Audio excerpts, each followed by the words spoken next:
కళ్ళల్లో మైకంతో మోహం కమ్మేసి చలిగా గిలిగా తొలిగా త్వరగా అటుగా ఇటుగా మరి నువ్వే నాకు ముద్దిస్తావని తడివేదాలు ముద్దిస్తావని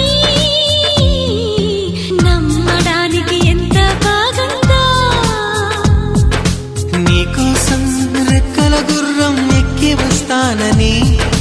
పగడపు దీనికి నిన్నే నేను తీసుకెళ్తానని ఇక ఏ నాటికి అక్కడే మనము ఉంటామని నమ్మడానికి ఎంత